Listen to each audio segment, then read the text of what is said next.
promoting and supporting some of the cornerstones of the American experience. It's all about family, faith, and freedom. Now let's get back to the Curtis Report with your host, Barry Curtis. Thanks, and welcome back to the Curtis Report. We appreciate you being here. I'm your host, your humble host, Barry Curtis, where we talk about family, faith, and freedom. We do this thing every Sunday between 6 and 8 p.m. Dallas-Fort Worth's preeminent conservative talk radio show on Sunday. We're number one, folks. We're it on Sunday.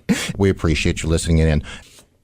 Our next guest, this is really, really cool because, you know, rarely does a political figure, politician, come along that fits well. And what I mean by that is fits well with our sense of patriotism, our belief in liberty and freedom, our belief in the American way. Rarely does a politician just fit in like our next guest does. It is a pleasure to welcome to the Curtis Report, Colonel Allen West. Welcome to the Curtis Report.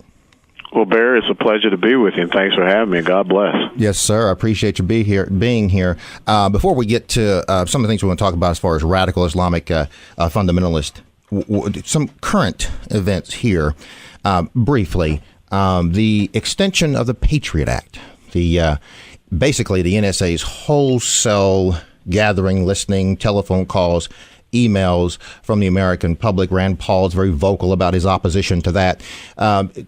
Tell us, Colonel West, should that be extended, modified? What's your position? Well, this is, in full disclosure, back when I was a member of Congress, I voted for a 3-month extension of the Patriot Act so that I could do more research and study.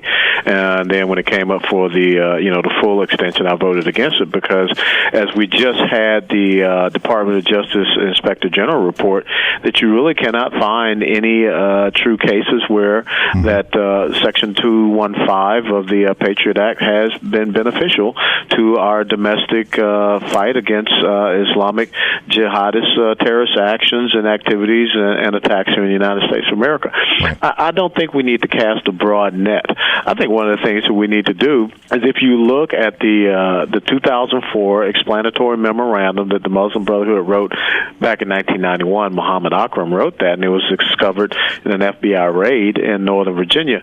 You know, we start from there. We start to look at some of these organizations that are existing today and some of the subversive activities that they are doing, because if we don't focus on where, I call it trend analysis. Some people want to call it profiling because they have completely, demonized that word, but we got to start doing the trend analysis, which is exactly what any person does in law enforcement, is exactly what you do in the military. Instead of going out and saying that we're going to look at everything and everybody, we have to be focused and we have to stop playing a politically correct game. So I think that we need to scrap this Patriot Act thing, and we need to talk about who the real enemy is. They've declared themselves, and they're hiding in plain sight. Amen. Is the president being a bit disingenuous with this Patriot Act extension? Because he's the executive. He can unilaterally end it. I mean, he can change it, right? Well, it was brought up as legislation, and so I don't know if he can just unilaterally end it, but I think one of the things that the president needs to do is step up to the plate and say, this is how we need to focus these government resources. This is how we need to focus our intelligence and our surveillance. He needs to admit, just the same as the Department of Justice IG has come out and stated, that this was a reaction. And as we go back and we look at the effectiveness of this reaction, it really has not boded well. And when you start to balance, it against the Fourth Amendment and individual rights, liberties, and their privacy. Now, I'm of the mindset we just cannot do anything, but we have to be very targeted in what we're doing, and we cannot take a political correct stance in it. Look, there was nothing that precluded us from, with the Patriot Act, Section 215, from knowing about the two folks that drove from Arizona to right here in Garland, Texas. Right. There was nothing that we did to preclude us knowing about the email conversations and phone conversations between Anwar al-Awlaki and Nidal Hasan. There was nothing that Section 215 of the Patriot Act did to preclude what the Tsarnaev brothers did, and we had all kind of tips about it. So, I think if we go case by case and really look at, has this been effective? I don't think it has, and therefore we don't need to have government programs that are not effective that are counterproductive to the individual and their rights and liberties. And again, I just say let's focus these resources and intelligence assets. Amen to that. Colonel West, the Middle East. We have witnessed the fall of Ramadi. We have witnessed ISIS now in control of 50% of Syria. The entire Anbar province is threatened. They're 90 miles from Baghdad. Are we losing this war to ISIS? Well, of course you're losing. And I think that anyone that wants to say anything different is they're rather delusional. And the fact that we are trying to, cast a brush on this enemy or this current conflagration that, if I'll be very honest, when the president stands up before the Coast Guard Academy and says that the number one national security threat to the United States of America is climate change, you're trying to redefine the enemy in a flavor that makes, you comfortable. For us to say that it's because of drought conditions in Nigeria that Boko Haram has come into being.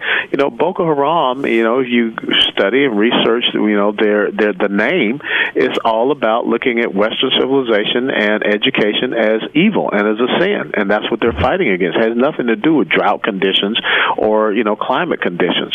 So when ISIS is able to have a victory parade right through the middle of Ramadi. And if you look at the pictures, there was not a cloud in the sky. Where were the aircraft? Where was this venerable air campaign that should have destroyed every single ISIS vehicle going through this parade? I was in Desert Shield, Desert Storm. I remember the Death Highway when Saddam's forces were trying to boogie out of Kuwait City. Right. That's what should have happened to ISIS. You cannot reposition. You cannot move in the open desert like ISIS is doing unless we have no capability that is being displayed whatsoever. Is the losing of this campaign against ISIS, is this symptomatic of a more fundamental problem? I mean, we have a president who can't define the enemy, who refuses to call it what it is, which is Islamic radical fundamentalism. Is this atypical? Why can't this president clearly define who the enemy is and what they are? There are two things. I think if you go back and you look at the speech that the president gave in 2009 in Egypt, it really shows that he believes that his cult of personality is supposed to make Islamic terrorists, right, acquiesce to him. And the other thing is, I really believe that there is a part of him that is somewhat sympathetic to the Islamist, goals and intentions. And based upon his actions, based upon his rhetoric, for him last August to stand up and say, let me make myself very clear that ISIS is not Islamic. Well, I'm trying, help me. Are they Presbyterian? Are they Mennonite? They definitely are Southern Baptists. I mean, so define who this enemy is. When you call them a JV team, when you tell Christians that they need to get off their high horse because we were just as bad with the Crusades, this whole sense of moral equivalency shows that we have a leader, an elected individual that is not comfortable with defining this enemy. And if you have ever studied or read Sun Tzu's The Art of War, if you are not able to define your enemy and to accept their goals, objectives, intent, and aspirations, you're not going to be successful on the battlefield. So the only person that can really explain why they refuse to admit the nefarious and heinous actions and activities of this enemy and why they refuse to meet them on the battlefield and crush them, the president has to do that. Because for me, it is unconscionable that we are sidestepping the issue and we have an administration that is doing everything to dismiss this enemy for who it is. We're talking with Colonel Allen West. Colonel West, what I see as far as our listeners who call in and who contact us, and when I give speeches and out and about with Tea Party folks and Garland and Richardson and so on and so forth, there is a great sense of frustration out there amongst people that Washington is not listening, that no one hears their voice. Are you finding that to be the case out there? If so, why? No, I absolutely believe that is the case because business is good inside the Beltway of Washington, D.C. The most lucrative counties in the United States of America surround the Beltway and Washington, D.C. So government is growing. Government and what they are seeking to do is quite profitable for those people on the K Street and the American citizen who thought they had an elected representative, finding that they don't have a voice. You look at the unemployment rate, which is not 5.4%. You look at the underemployment rate. You look at the horrific things that we're doing with our monetary policy of printing money to buy up our own national debt. All of these things, with the 24-hour news cycle and all that you can read and research yourself as an American citizen, they're realizing that no one is solving these problems. As a matter of fact, they're just continuing to perpetuate these problems for their own existence. And the difference between a politician and a statesman, and why I would like to see myself and consider myself the latter, is that a politician is going to tell you what he thinks you want to hear in order to continue to get your support and to get your vote so that he can stay in power. Statesman is going to tell you what you need to hear. And the statesman is not concerned about the popularity of the message. He's not concerned about whether or not he has political power. He's concerned about the future and his country that is at stake. And I think that you see more politicians than statesmen up in Washington, D.C. Amen to that. Colonel Wells, we always give people an opportunity to make news on the show. You're here in Dallas. You're here in Texas now, mainly in Dallas. Can we expect you to be running for political office in the next couple of years from Texas?